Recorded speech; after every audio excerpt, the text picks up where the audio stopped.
ये ट्विटर पर एक ट्रेंड चल रहा है, अभिसार शर्मा को गिरफ्तार करो, एनएसए लगाओ। और ये जो मांग हो रही है बड़े पैमाने पर कि अभिसार को गिरफ्तार करो, उसको उसके खिलाफ एनएसए लगाओ, ये बहुत मायने रख रहा है कि इसके ये कि क्यों ऐसा हो रहा है।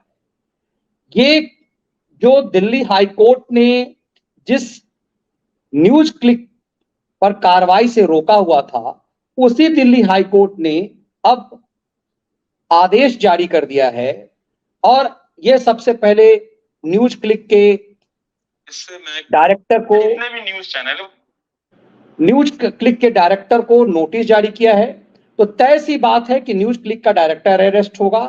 करोड़ों रुपए जो न्यूज क्लिक के माध्यम से आए, उसमें अभिसार शर्मा काम करता है, जो धान गेहूं का एक्सपर्ट अपने आप को समझता है चिकना।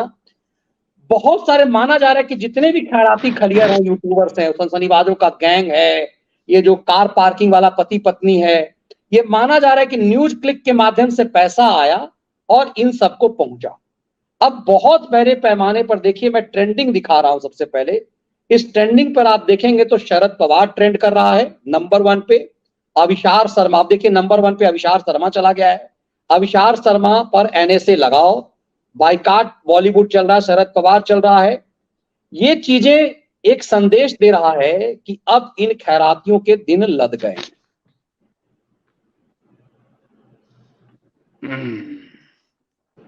न्यूज क्लिक को दिल्ली हाईकोर्ट की तरफ से नोटिस मिला सर, जो प्रवीर पुरकायस्थ है, घोर वामपंथी है और चीनी एजेंट माना जा रहा है कि इसी के अकाउंट में पैसे आए हैं। और उसके बाद इसका जो है वो तब सभी खैरातियों को हिस्सा उसके औकात के हिसाब से बांट दिया गया है। नहीं, वो तो मनीष जी कल मैंने बताया था कि ये जो आदमी है इसको किस तरह से न्यूज क्लिक को फंडिंग हुई थी। वो 10 रुपए का शेयर उसका 11,500 रुपए में खरीदा गया था। उसके अलावा मनीष जी वही आदमी है जो ताहिर हुसैन को क्लीन चिट दे रहा था। वो अभी मनीष जी ने कहा मैं वीडियो पढ़ नहीं पाया है कि वो एक चला गया जी। हाँ, तो कि वो ये आदमी लगातार भारत विरोधी, देश विरोधी, धर्म विरोधी कुकर्म कर रहा था। और मनीष जी मैं डाल नहीं रहा हूँ किसी वजह से, मेरे पास है पी गुरुज में पूरी रिपोर्ट है, या मानुषी में मधु किशोर ने लिखा किस तरह से इसके ऊपर गंभीर आरोप लगाए गए हैं। और ये कि इसकी बीवी की तनख्वाह 1 करोड़ थी और एनडीटीवी इसको 4 करोड़ रुपए तनख्वाह देता था। जरा सोचिए, एक एंकर को बीवी इसकी इनकम टैक्स में कमिश्नर थी। तो बड़ी लंबी कहानी है वो, किस तरह से उसने ओबलाइज किया और उस पर बड़े भद्दे और अश्लील आरोप इसके ऊपर लगे थे। और ये बड़ा बमका था, बड़ा चमका था। लेकिन मैं बता दूं कि वो मानुषी में वो वीडियो आज भी पड़ा हुआ है, ये हटवा नहीं पाया कोर्ट से, क्योंकि इसमें जाता तो ये नंगा हो जाता। और पी गुरुज में बहुत लंबा आर्टिकल इसके पूरे कुकर्मों का वो भी उसी में दर्ज है। तो वो भी ये हटवा नहीं पाया। आप मनीष जी जानते कि जरा सा आपत्तिजनक को आदमी कोर्ट चला जाए तो उसको हटाना पड़ता है। जैसे वायर को कई बार जूते पड़े हैं, उसको अपने माफी मांग के वो अपनी अपनी पोस्ट हटानी पड़ी है। लेकिन ये जो मैं पी गुरुज का बता रहा हूँ या मानुषी में मधु किशोर जी का, तो वो पूरे तथ्यों के साथ, सबूतों के साथ है। तो ये आके इसने सफाई तो बड़ी दी, बहुत गर्जा वर्षा। लेकिन उस मैंने कहा ना कि वो घूस थी। वो सीधे सीधे ये था कि बीवी के 1 करोड़, लेकिन इसको एनडीटीवी 4 करोड़ रुपए तनख्वाह दे रहा था। और ये आज की बात नहीं है, आप 4 करोड़ आज का मत समझिएगा। ये आज से कम 15-16 साल पहले 2006 और 7 में 4 करोड़ रुपए तनख्वाह सालाना, यानी समझिए 40-50 लाख रुपए महीना था। 40 लाख रुपए महीना था वो। तो आज से 20-15 साल 16 साल पहले 40 लाख रुपए महीना, आज का समझ लीजिए कितना पैसा हुआ वो। तो एक एंकर को इतना पैसा तो मनीष जी आज भी नहीं मिलता, आज भी नहीं मिलता। बड़े बड़े स्टार को भी नहीं मिलता। तो वो ये तो इस लायक भी नहीं था। तो ये इस तरह की कमाई कर रहे थे। ये पैसा इन लोगों को खिलाने का साधन था और उस पर बड़ी बुरी तरह से रोक लगी है। और न्यूज क्लिक में ये परमानेंट कंट्रीब्यूटर था। तो वो क्योंकि बड़ा बैनर था तो वो ऐसे नहीं था, इसको पैसे मिल रहे थे और ठीक ठाक पैसे दिए जा रहे थे। वो जो चाइना के जरिए आ रहा था, तो हम लोग तो हमेशा कहते रहे कि ये चाइना का दलाल है, चीन के दलाल हैं, और ये देश के खिलाफ एक अभियान चला रहे हैं, षड्यंत्र के तहत, साजिश के तहत दुष्प्रचार करते हैं। तो वो जो आया है वो अब खुलकर आ गया। सही कहा मनीष जी ने, इस समय ट्विटर पे नंबर 2 पे वो ट्रेंड कर रहा है कि अभिसार शर्मा को गिरफ्तार करो। बिल्कुल सही ट्रेंड कर रहा है। इस आदमी को तत्काल गिरफ्तार किया जाना चाहिए। और मेरे ख्याल से हो जाएगा मनीष जी, क्योंकि अब न्यूज क्लिक वाला मामला अब वो दबने वाला नहीं है, क्योंकि वो संसद के अंदर भी उठा, गृह मंत्री बोल चुके, प्रधानमंत्री बोल चुके, तो अब वो कोई ताकत उसको दबा नहीं पाएगी। बकरे की माँ ज्यादा दिन खैर नहीं मना पाएगी, और इसीलिए ये बिलबिला रहा है, तिलमिला रहा है। सर न्यूज क्लिक का ट्विटर हैंडल अब सस्पेंड कर दिया गया है। प्रवीण पुरकायस्थ भी वो जल्दी गिरफ्तार हो जाएगा, दिल्ली हाईकोर्ट का नोटिस है। सफाई, जिस दिल्ली हाईकोर्ट ने इसकी गिरफ्तारी पर रोक लगाया था, कार्रवाई पर रोक लगाया था, 2021 में ही इसके घर पे छापेमारी हुई थी। अब तो खैर इसकी प्रॉपर्टी को भी कुर्की कर ली गई है। तो चिकना के साथ भी यही होगा। लेकिन कमाल की बात यह है, ये दुर्भाग्य देखिए कि जिस व्यक्ति को धान और गेहूं में बेसिक फर्क नहीं पता, जो धान के खेत में खड़ा होकर कह रहा धान मतलब गेहूं, मतलब आटे और चावल में जिसको फर्क नहीं पता, वो आदमी इस देश में के राजनीतिक विमर्श को तय करता था, बताता था कि कैसे क्या हो सकता है, और आज भी बता रहा है। ये खलियर खैराती, ये गैंग सिर्फ चिकने, जैसे मैंने कहा कि फिल्मों में जैसे चिकने को का फायदा होता है, तो चिकने होने का फायदा टेलीविजन जर्नलिज्म में भी था। बहुत लोगों का टेस्ट सर अलग अलग होता है, जब जानते हैं कि पुरुषों में बहुत लोगों का टेस्ट भी अलग अलग होता है, इसके फायदे कई मैंने चिकने उठाते थे।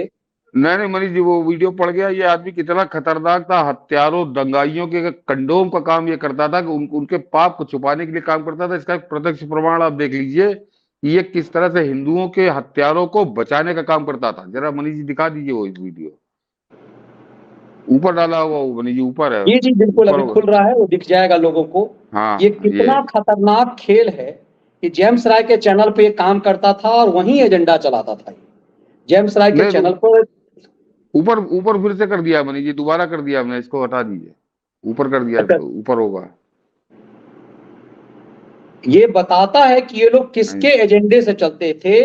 और ये जो खैराती कुमार बलात्कारी ब्रजेश पांडे का जो भाई है, उसने भी इसका महिमा मंडन किया था और इसने भी महिमा मंडन किया था। जरा देखिए इसको। न्यूज क्लिक चैनल और वेबसाइट के दफ्तर में ईडी ने छापे डाले।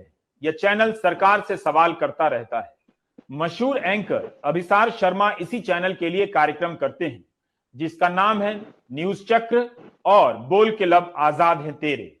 ईडी न्यूज क्लिक के शेयर होल्डर और इसके व्यवस्थापकों के यहां छापे डाल रही है। भारत में प्रेस की आजादी है, जो कि आप देख ही रहे हैं। न्यूज क्लिक चैनल और वेबसाइट के दफ्तर में ईडी ये सर एक दूसरे को, अब ये इतने नंगे हैं, ये तो अब एक दूसरे को नग्न कर रहे हैं सर। चैनल और वेबसाइट के दफ्तर में ईडी ने ये एक दूसरे का कपड़ा उतार रहा है, वो उसका पैंट खोल रहा है, वो उसका पैंट खोल रहा है। और ये देखिए कितना शातिर है। मुझे लगता है कि भारतीय पत्रकारिता का सबसे धूर्त, मुझे कभी भी धान गेहूं के गिरफ्तार होने से बहुत ज्यादा खुशी नहीं होगी जब तक ये आदमी शिकंजा में नहीं आएगा। ये सबसे शातिर है। इसका देखिए कि बॉडी लैंग्वेज, आप तो देख ही रहे हैं कि भारत में कितनी आजादी है। इन मतलब क्या शब्द इन सबके लिए इस्तेमाल किया जाए, इतने जहर उगलते हैं फिर भी कह रहे हैं कि भारत में कितनी आजादी है। और ये सर कमाल की बात ये है, जरा इस चीज पे भी देख लीजिए कि कैसे ये सब के सब गए हैं। अभी ये यदि खुल जाए तो और क्लियर हो पाएगा, संभवतः खुल जाएगा। खुल गया अब खुल गया है सर। शख्स जो लाल स्वेटर में दिखाई दे रहा है, भारतीय जनता पार्टी से जुड़े हैंडल्स इस वीडियो को वायरल कर रहे हैं जो इस वक्त आपके स्क्रीन पर है। और यह बताया जा रहा है कि यह शख्स जो लाल स्वेटर में दिखाई दे रहा है, दरअसल ये ताहिर हुसैन है। मगर दूसरी तरफ आम आदमी पार्टी का कुछ और कहना है। आम आदमी पार्टी का कहना है कि ताहिर हुसैन जो है वो पहले ही जो है निकाले जा चुके थे, क्योंकि उनके घर पर हमला हुआ था, लिहाजा वो पहले ही चले गए थे और उनके घर पर किसी और का कब्जा हो गया है। वीडियो है, हमारे कैमरे में दिखाएंगे, जिसमें ये लाठी लेके हाथ दिख रहा है। ये आप ही हैं? बिल्कुल मैं ही हूँ, मेरे ही हाथ में डंडा है और मैं यहाँ से लोगों को नीचे उतार रहा हूँ। देखिए वो नीचे चला गया। भारतीय जनता पार्टी से जुड़े हैंडल्स इस वीडियो को जैसे देखिए कि ये जो बलात्कारी का भाई है, ब्रजेश पांडे का भाई खैराती पांडे ने भी इसको कहा था कि ये जो है ताहिर हुसैन को उस समय बचाया था। खैराती पांडे ने भी सर, आपको याद होगा, शाहरुख खान को अनुराग मिश्रा ने बता दिया था। और ये लोग कह रहे हैं अभिव्यक्ति की आजादी नहीं है। पूरे टेलीविजन चैनल पर जिन लोगों ने जीवन भर षड्यंत्र किया, ये उन सब का षड्यंत्र है। और ये सब अब तक गिरफ्तार नहीं हुए, इसलिए क्योंकि किसी को मैक्सा से मिला हुआ है, कोई चीनी फंड से चल रहा है, तो चीन जो है दुनिया भर में कह देगा कि भारत में अभिव्यक्ति की आजादी नहीं है, देश को बदनाम किया जाएगा। इसी का फायदा ये लोग उठा रहे हैं और देश के खिलाफ षड्यंत्र कर रहे हैं। मनीष जी, ये सामने प्रत्यक्ष प्रमाण है कि वो हत्यारा, वो दंगों का मास्टरमाइंड वो कह रहा है कि हाँ मैं हूँ मैं ही एक फोटो। और वो ये अभिसार शर्मा आंखों में धूल झोंक रहा था लोगों की। तो समझ लीजिए कि किस तरह का ये आदमी था और किस मतलब हत्यारों और दंगाइयों का एक तरह से पर्दा डालने का ये पहरेदार था, उन हत्यारों को बचाने का, उन दंगाइयों को बचाने का। और अभी तक की जो अदालती कार्रवाई पूरी हुई है इसमें ताहिर हुसैन को ही मास्टरमाइंड माना गया। इसने आईबी के अधिकारी की हत्या की, अंकित शर्मा की, सड़क से घसीट के। और उस हत्यारे उस दंगाई के बचाव में ये अभिसार शर्मा किस बेशर्मी से झूठ बोल रहा के ये आप लोगों ने देख लिया। तो इसके खिलाफ अगर और इसको न्यूज क्लिक से पैसा मिलता था, ये समझिए कि ये न्यूज क्लिक वही चाइना और पाकिस्तान वाला फंड इसको न्यूज क्लिक के माध्यम से मिलता था। और ये पाकिस्तानी एजेंडे को लागू करने वाले इस ताहिर हुसैन दिल्ली दंगों के मास्टरमाइंड और आईबी के अधिकारी अंकित शर्मा की हत्या सड़क से घसीट कर करने वाले उस हत्यारे ताहिर हुसैन को ये कितनी बेशर्मी से आकर बता रहा था और पूरे देश की आंखों में धूल झोंक रहा था।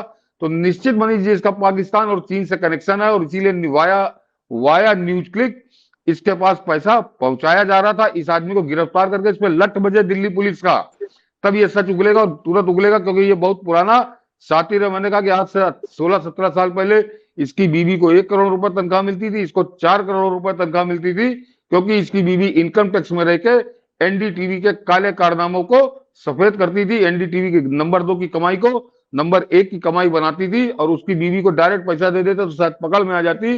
तो उसके आदमी को तनख्वाह के नाम पर 4-4, 5-5 करोड़ रुपए आज से 15-16 साल पहले दिए जा रहे थे। वो गोरख धंधा इनका चूंकि बंद हो गया है मोदी सरकार में, तो अब ये तिलमिला रहे हैं, बिलबिला रहे हैं और इसीलिए अब इनकी गिरफ्तारी की मांग कर रहा है देश, क्योंकि न्यूज क्लिक वाला गोरख धंधा सामने आ चुका है। वो मनीष जी खाली वेबसाइट का मामला नहीं है, वो इस तरह के लोगों तक पहुंचने वाला नाला, वो जो गंदगी गंदा पैसा जिस नाले से बह के इनके घर तक पहुंचता था उसमें उस नाले का नाम न्यूज क्लिक है। तो वो न्यूज क्लिक तो एक नाला है, उस नाले की गंदगी जा कहां रही थी ये समझिए। और इसीलिए इस आदमी की गिरफ्तारी की मांग बिल्कुल सत्य है और सरकार को इस मांग को जल्दी से जल्दी पूरा करना चाहिए। और ये पत्रकारिता पर भी कलंक है। और इसीलिए देखिए जितने यूट्यूबर्स हैं वो माना जा रहा है कि इनके जो ज्यादातर जो व्यूअर्स कह लीजिए या फिर जो सब्सक्राइबर है, कहा जा रहा है कि चाइना में भी इनके बहुत ज्यादातर फैलाया गया ताकि इनकी ताकत बढ़ाई जा सके। तो ये बहुत बड़े पैमाने पर चीन में हिंदी कौन समझ रहा है। लोग अभी सर्वे कर रहे हैं कि इसके जो जितने खलियर खैराती हैं ये सब के व्यूअर्स सिर्फ चाइना में हैं।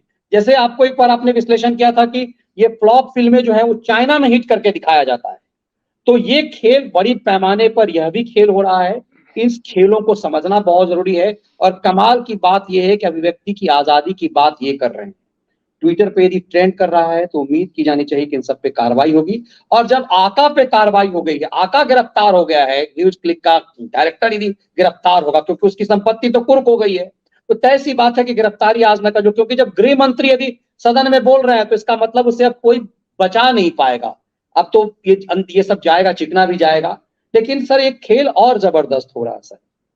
मेरे एक व्यूअर्स ने मुझे वीडियो भेजा था और वो लिंक भेजा था, अल जजीरा को इंटरव्यू लंदन में जाकर के दे रहा है खैराती पांडे, और पांडे ने पूरा कहा है भारत में अभिव्यक्ति की आजादी नहीं है, मीडिया खरीद लिया गया है। और जबकि मैं देखता हूं कि आज भी एनडीटीवी का एजेंडा वही है जो पहले के वाला था। उतना जहर खैराती कुमार की तरफ कोई नहीं उगल रहा है क्योंकि खैराती कुमार बाहर आ गया है, लेकिन बीबीसी में जो एक था उसका बेटा आज भी वहां वो जहर उसी ढंग से कोशिश करता है। इसके बावजूद ये अल जजीरा को जो इंटरव्यू उसने दिया है, ये मुझे लग रहा है कि न्यूज क्लिक जैसी संस्था, पूरी चीनी एजेंट ने अल जजीरा से इसका टाइमिंग किया। कुछ क्लिक मैं अभी दिखाऊंगा, उस क्लिक के माध्यम से चीजें पता चल जाएगी कि जहर क्या है। सर ये पूरी तरह से पांडे अमेरिका इंग्लैंड घूम रहा है। अब सर राहुल गांधी फिर यूरोप यात्रा पर हैं, तो क्या पिच जो है वो पांडे तैयार पहले करके आया, क्योंकि पिछली बार भी आप देखेंगे जब ये अमेरिका गए थे राहुल गांधी तो ये पिच तैयार करने गया था, जर्मनी के नालों में चाट रहा था, जैसे हिंडनबर्ग में चाट रहा था। जो आदमी कह रहा है उस अल जजीरा के चैनल पर भी कह रहे हैं मेरे पास पैसे नहीं है, कैमरामैन कहां से लाऊंगा। सर मेरे जैसा आदमी कैमरामैन रखता है, मेरे जैसे आदमी स्टाफ यदि रख सकता है, कितना खर्च आता है कि इतना जिसके पास आज से 20-25 साल पहले जिसकी लाखों सैलरी थी वो इतनी निर्लज्जता से हरकतें कर रहा है। पूरे दुनिया घूम रहा है अय्यासी के साथ, बिजनेस क्लास में घूम रहा है, और ये आदमी खेल कर रहा है कि मेरे पास पैसे नहीं है कि कैमरामैन रख सकूं। जरा इस निर्लज्ज को एक आध देखिए, अल जजीरा पर कैसे षड्यंत्र के साथ इंटरव्यू दे रहा है, तब समझेंगे क्या जानबूझ करके पहले राहुल गांधी की जमीन तैयार कर रहा है। 2014 आया, उसके बाद जिस तरह से सैकड़ों न्यूज चैनल ने दिन रात कम्युनल एजेंडा समाज में फैलाना शुरू किया, तो जो कॉमन मासेस था वो बहुत इनोसेंट था। वो 2014 के पहले मीडिया को जिस लेगेसी से देख रहा था, जिस ट्रस्ट से देख रहा था, 2014 के बाद उसी ट्रस्ट से देख रहा था, और वो उसके ट्रैप में फंस गया और विश्वास करने लगा कि एक धर्म के लोग हमारे लिए खतरा हैं। तो ये काम सरकार अपनी जबान से नहीं बोल सकती थी, क्योंकि बहुत सारे लिमिटेशंस हैं। तो जो काम सरकार ऑफिशियली नहीं कर सकती थी, वो काम न्यूज चैनल करने लगे, और वो प्रोवोक करने लगे लोगों को। So what you're saying is, in a way, the news media are saying the government's quiet part out loud. Yeah. So वो एक तरह से सरोगेट पेरेंट्स कोई और है और ओनर कोई और है उसका।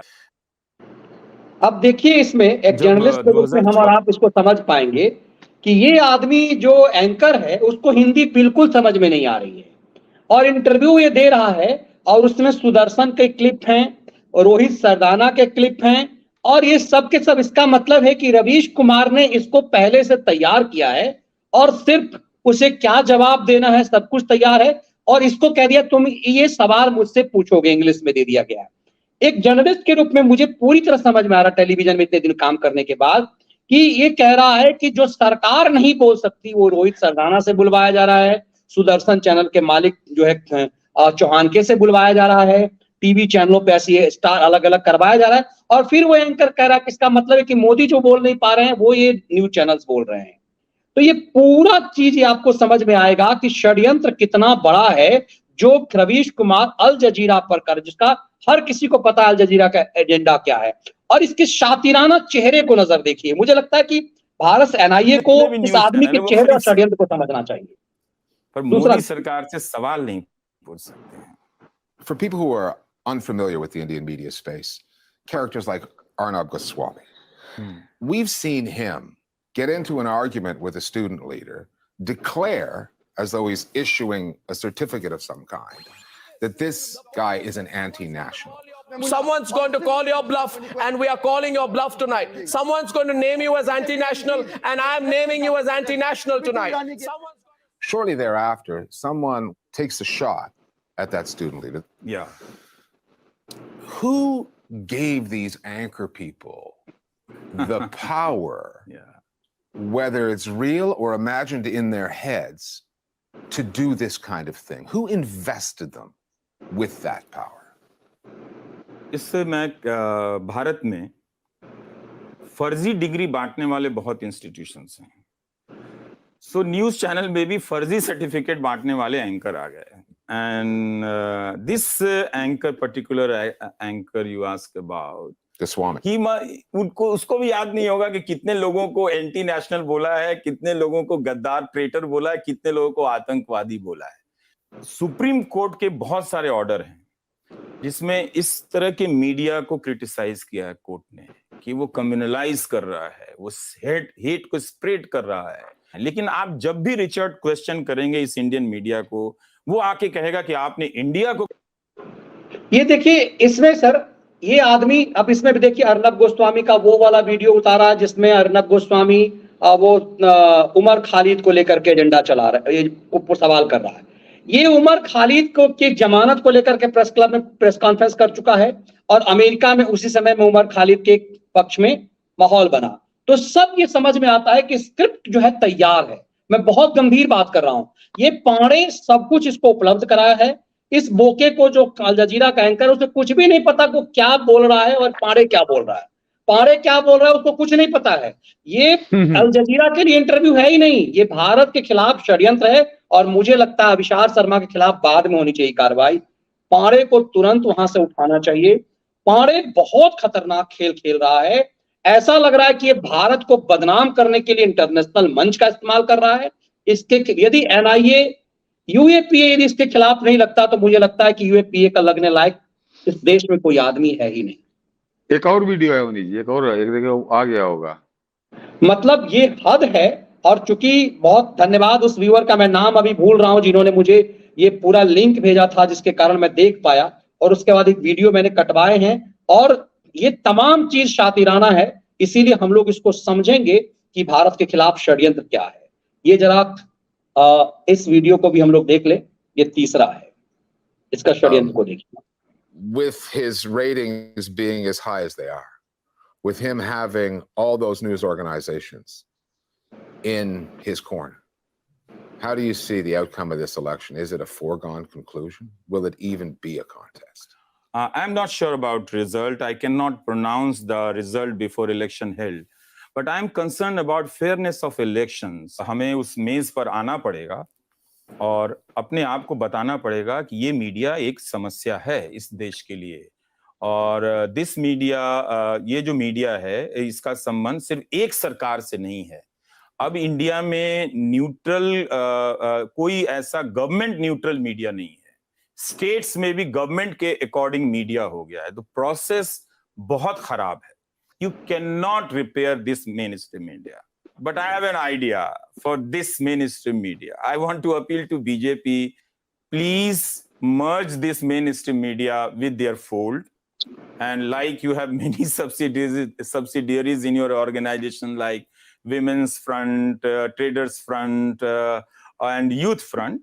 You just have Media Front so also. You're saying yeah. make it official. Yeah, make it official and merge this media with BJP. I do not see that anyone has a resource and capacity to change this mainstream media.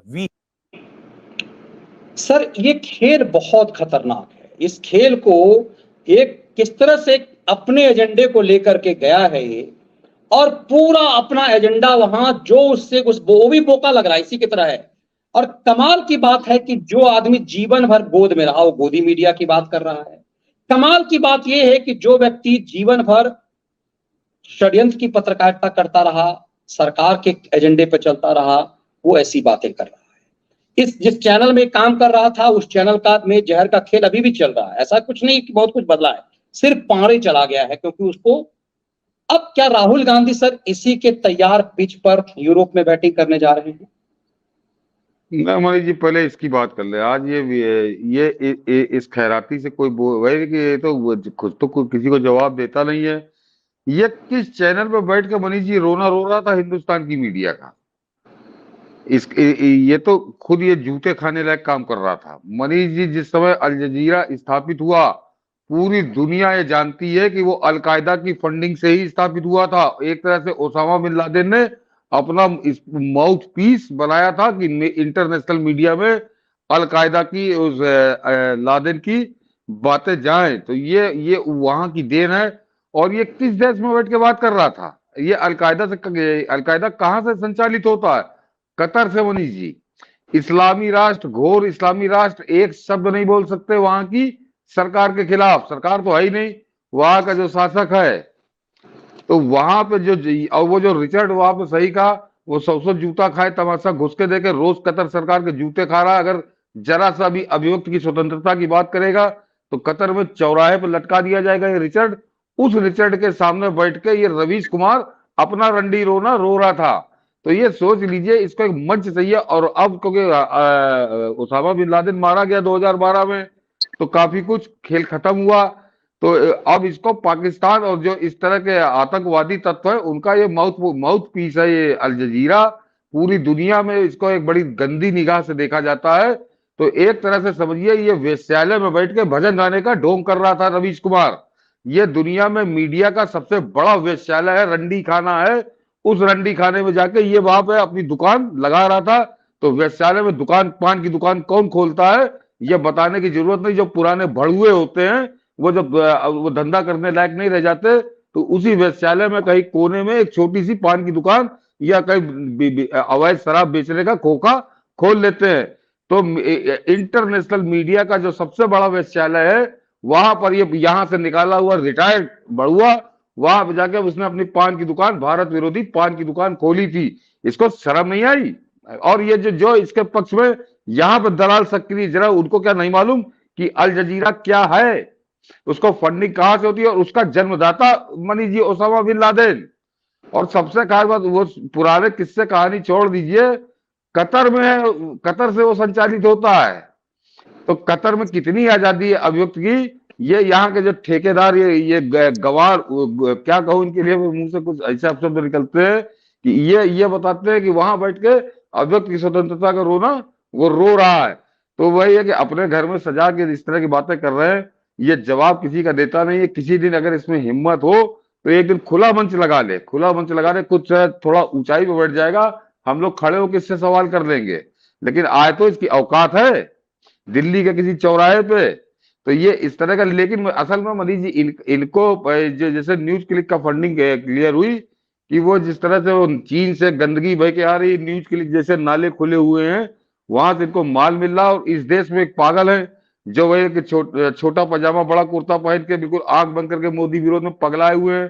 तो वो लोग इनके लिए इनकी आय का साधन है, उनको ये बेच रहे हैं, उनको उल्लू बना रहे हैं, इतने इसका काम है। लेकिन मनीष जी इस क्लिप को देख के मुझे बड़ी खुशी हुई, अब मेरी आत्मा प्रसन्न हो गई। बताओ दर्शकों को, दर्शकों की भी आत्मा प्रसन्न हो जाएगी। अक्सर लोग कहते हैं, मुझसे पहले फेसबुक में भी शिकायत करते थे कि अर्णव गोस्वामी भी वैसा है। अर्णव गोस्वामी भी वैसा नहीं है, ये समझिए।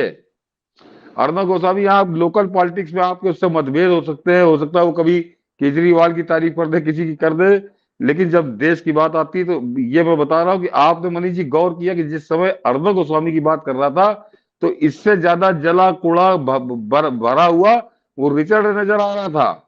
और उसकी वजह, क्योंकि मैं अर्णव गोस्वामी का रेगुलर व्यूअर रहा हूं एक समय, अब भी कभी कभी जब देखता हूं तो उसी की खबर को मैं देखता हूं, कोई डिबेट होती है तो अर्णव गोस्वामी केवल जूते नहीं बरसाता अल जजीरा पे, जैसे कहा जाता है ना कि पुलिस की भाषा में कि बाल पकड़ के जूते बरसाता है, और अल जजीरा का नाम लेके बरसाता है। और मेरे ख्याल से हिंदुस्तान में अकेला मीडिया हाउस है रिपब्लिक भारत जो जमकर गरियाता है, अल जजीरा को पूरे कपड़े उतार देता है। तो इस रिचर्ड को बड़ी छटपटाहट ये थी, ये सब कुछ बोल रहा है लेकिन ये अर्णव गोस्वामी के खिलाफ क्यों नहीं बोल रहा, तो इसीलिए उसने अलग से सवाल किया अर्णव गोस्वामी। तो ये बनी जी, ये पूरा घटनाक्रम ये बताता है कि अर्णव गोस्वामी जो जूते बरसाता है वो जूते अल जजीरा पे पड़ते हैं, उसको चोट लगती है, तभी इतना तिलमिलाया हुआ वो बैठा हुआ था। मनीष जी आपने गौर किया, उसने अदालत लगाने वाले संपादक का नाम नहीं लिया, उसने त्याड़ी का नाम नहीं लिया, उसने किसी का नाम नहीं लिया, लेकिन उसने स्पेशली 2 बार जोर देके अर्णव गोस्वामी की बात की, क्योंकि अर्णव गोस्वामी भरपूर जूते अल जजीरा पे बरसाता है और उसको उसकी औकात बताता है कि तुम आतंकवादियों के एक माउथ पीस हो, वही बने रहो, तुम मीडिया का नकाब मत पहनो। तो वो सुन के मुझे अच्छा लगा। पहले लगता था कि यार अर्णव गरियाता है, वहां कौन सुन रहा होगा, लेकिन अब पता चला कि अर्णव जो गरियाता है तो वहां सुना जाता है और उनके आग लगती है। और उस आग को बुझाने ये यहाँ का बाण पहुंचा था उस इंटरनेशनल मीडिया के रंडी खाने में। बिल्कुल सर, सुधांशु जी हैं जिन्होंने ये वीडियो मुझे भेजा था और मुझे लगा कि इस पे जरूर इसका विश्लेषण किया जाए। आपने बहुत सटीक तरीके से बताया। कमाल की बात है कि ओसामा बिन लादेन जिसका ऑर्गेनाइजर है और जो आतंकवादियों के द्वारा चलाया जाता रहा, और कतर जैसे देश में से जहां फंडिंग हो रही है वहां किसी चिरकुट, और मुझे तो ये खैराती पांडे ज्यादा चिरकुट वही नजर आ रहा था। वो बोका कुछ समझ नहीं रहा था कि पांडे क्या बोल रहा है।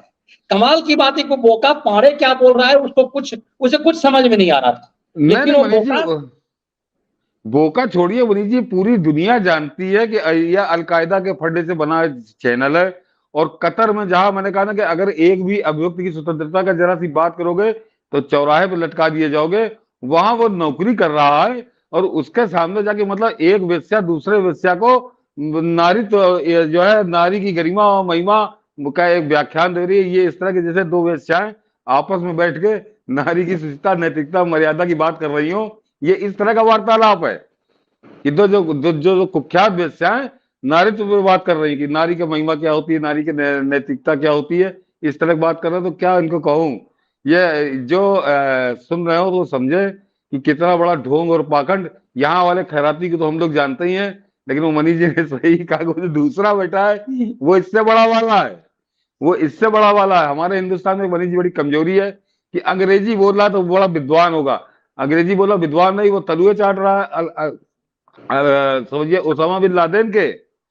और पूरे जब तक अब तो ओसामा मर गया इसलिए ज्यादा चर्चा नहीं होती। तो आप गौर करिए, उससे पहले जब भी कोई ओसामा का कोई प्रवक्ता बोलता था या कोई उसका कोई बयान आना होता था तो सबसे पहले अल जजीरा में आता था, सबसे पहले। तो वो उसी के पैसे से बना हुआ न्यूज चैनल है। और वहां जाकर रवीश कुमार अभिव्यक्ति की स्वतंत्रता का गाना गा रहा है, उस नरेंद्र मोदी को गाली दे रहा है, उसकी सरकार को गाली दे रहा है कि वो जो इसको भरपूर गाली देने की छूट दिए हुए है। और मनीष जी जो दिल्ली में बैठे हैं अभिव्यक्ति की स्वतंत्रता की बात करते हैं, तो अब ये क्या चाहते हैं कि माँ बहन की गाली देने की इनको छूट दे दी जाए। कोई तो तुमने बाकी नहीं रखा शब्द जो तुमने और इस देश कमाल के की बात सर ये है, मुझे लगता है कि इन लोगों को बर्फ की सिल्ली पर ले जाना चाहिए कि हाँ। जिस देश, ये दुनिया में भारत एकमात्र देश है, चाहे कोई अमेरिका में हमारे एनआरआई साथी हो, चूंकि इस मंच पे आने के बाद तो बहुत सारे एनआरआई साथी जो अमेरिका में, इंग्लैंड में, ऑस्ट्रेलिया में, यूरोपियन कंट्री अलग अलग रह रहे हैं, वो कहते हैं कि मनीष जी जो आजादी भारत में है वो दुनिया में कहीं नहीं है। भारत एकमात्र देश है जहां अल्पसंख्यक से बहुसंख्यक डरते हैं। आपकी सोसाइटी में यदि 4 जिहादी आ गए तो आप ही डरने लगेंगे सर कि आपके आसपास में कौन है। आप 400 परिवार के बीच 4 आ जाएंगे और उनकी सोसाइटी में तो आप रह ही नहीं पाएंगे। आप देखिए नूह में क्या हाल हुआ है। आप यहाँ पर यूसीसी लागू करने की बात जो है, कॉमन सिविल लॉ कोड लागू करने की बात बहुसंख्यक करता है। धरती पर दूसरा कोई देश नहीं है जहां बहुसंख्यक कॉमन सिविल कोड की बात करता है। उसके बाद भी भारत के खिलाफ षड्यंत्र। तो क्या आपको लगता है सर कि देश में षड्यंत्र जो है जो करता है तो बहुत ज्यादा नहीं हो पाता है? इसीलिए क्या बाहर जाकर के इस एजेंडे में कि जब प्राइम मिनिस्टर मोदी जाते हैं एनआरआई के पास और जब वहां से जब बोलते हैं उसका इंपैक्ट ज्यादा पड़ता है। इसीलिए भारत के खिलाफ षड्यंत्र करने ये विदेश जा रहा है विदेशी फंडिंग से। मैं तो कहता हूं कि मुझे कई बहुत सारे एनआरआई हम लोग को देखते हैं, क्या किसी एनआरआई को किसी कहीं टकराया कि नहीं ये पाड़े, या फिर सिर्फ किसी गली में नाले के पास से ये वीडियो बनाता है? यदि आप चूंकि आपके देश के खिलाफ ये षड्यंत्र कर रहा है और जिस देश में आप हैं यदि उस देश में दिखता है तो जरा आप अपनी भी तरफ से व्यवस्था रखिए। आपके देश, चूंकि आप, कई बार मुझे लगता है कि हमारे जितने एनआरआई साथी हैं हम लोगों से ज्यादा जागरूक हैं। वो दूर जब चला जाता है तो जैसे कि मैं बिहार से बाहर आता हूं तो मुझे बिहार का सेंटीमेंट, बिहार की पीड़ा मुझे ज्यादा पीड़ा लगती है वहां रहने की अपेक्षा। वैसे ही जो बाहर चले गए हैं उनकी पीड़ा अपने देश के लिए, बेहतरी के लिए ज्यादा वो चिंतित रहते हैं। तो इसीलिए मुझे कई बार लगता है कि किसी को ये चिरकुट कभी मिला या नहीं मिला। इतने दिनों से सर ये बाहर है, इसके लिए इतनी व्यवस्था की जाती है। यही वामपंथियों का षड्यंत्र है कि देखिए कि अपने आप की बेरोजगारी का रोना रोके क्या खेल खेल रहा है देश के खिलाफ। नहीं मनीष जी, दर्शकों मैं कहूंगा कि इसके ट्विटर पे, इसके फेसबुक पे, इसके यूट्यूब पे जाके इसको जरा इससे केवल ये अलकायदा की और अल जजीरा की हकीकत बता के इससे सवाल पूछिए। मैं इसलिए नहीं पूछ सकता, मुझको इसने ट्विटर पे भी ब्लॉक कर दिया है, इसने फेसबुक पर भी ब्लॉक कर दिया है और मेरे ख्याल से यूट्यूब पे भी ब्लॉक करने ही वाला है, क्योंकि वो वहां में कमेंट नहीं करता तो इसको शायद ना मालूम हो। तो सर क्या ये लोग अपने व्यूअर्स की कमेंट्स कभी नहीं देखते कि आप देखेंगे इन लोगों को ट्विटर पे सब गाली देते हैं, चाहे वो चिकना हो, चाहे वो सनसनीबाज हो।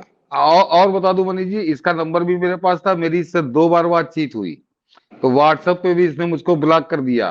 तो क्योंकि सवाल, और मैंने कोई गाली गलौज नहीं की थी, बता दूं मैंने इससे कुछ सवाल पूछ लिए थे। ये और बरखा दत्त दोनों मुझको व्हाट्सएप पर भी ब्लॉक किए हुए हैं पिछले 2-2.5 साल से।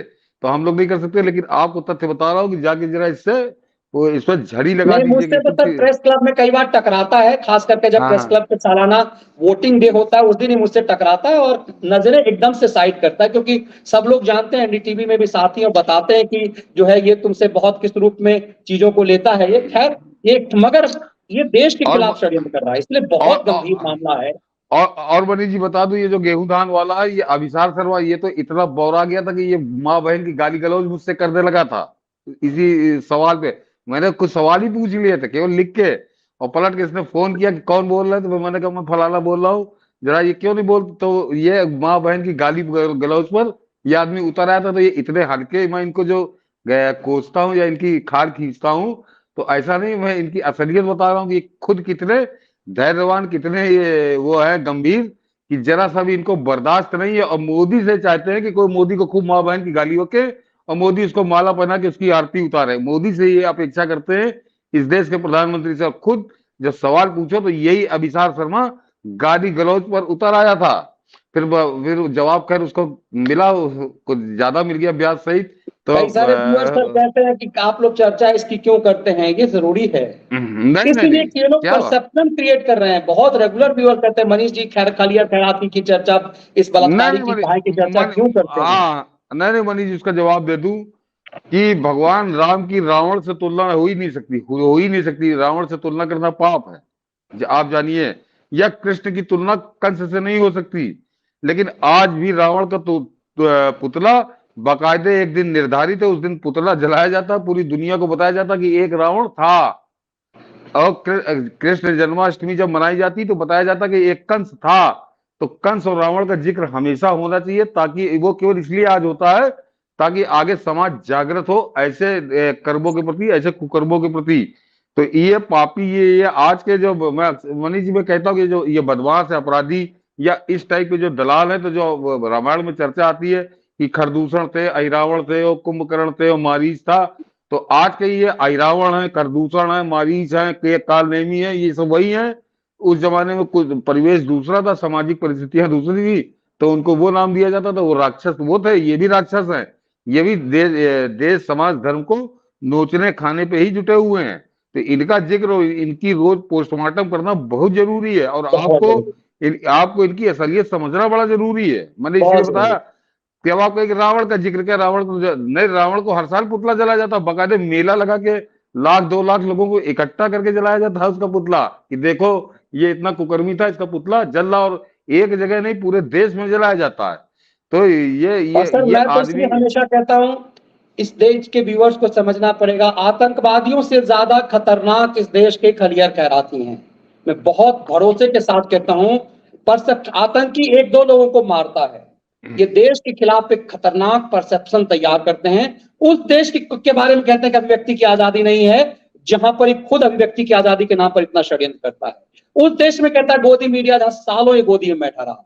उस देश के बहुसंख्यक खिलाफ ही षड्यंत्र रहता है, जहां दुनिया में एकमात्र देश है जहां बहुसंख्यक ही प्रताड़ित है। नहीं मनीष जी, सामने अभी बिल्कुल प्रत्यक्ष बताया दे रहा हूं। अभी जिसका जिक्र हुआ ताहिर हुसैन का, जो मनीष जी का, उसका जरा करेक्शन आप समझिए कि मनीष जी जितने प्रत्यक्षदर्शी थे अंकित शर्मा की हत्याकांड के, उन्होंने बताया कि अंकित शर्मा सड़क पे खड़ा था और उसको घसीट के ताहिर हुसैन के घर के अंदर ले गए। वो आईबी का आदमी था, तो आईबी के आदमी को वो कोई दंगे में नहीं, कोई भीड़ में नहीं, कोई उत्पात नहीं कर रहा था। वो आदमी सड़क पर था, तो आईबी का आदमी चिन्हित था। ड्यूटी से उसी समय आए थे अंकित शर्मा। हाँ, तो वो उसको सड़क से घसीट कर अंदर ले जाकर उसकी हत्या करना, और उस हत्यारे का बचाव ये अभिसार शर्मा किस तरह झूठ बोल के कर रहा था, अभी आपने देखा। तो ये आतंकवादी ही है, पाड़े ने भी किया था। ये सफेद पोश आतंकवादी हैं। वो खुलेआम आते हैं, ये उनके ओवरग्राउंड वर्कर हैं। तो ये एक टर्मिनोलॉजी इस्तेमाल होती है, तो ये आतंकवादी से कम नहीं, इनकी तुलना आतंकवादी, ये आतंकवादी ही है, बस ये सफेद पोश आतंकवादी है।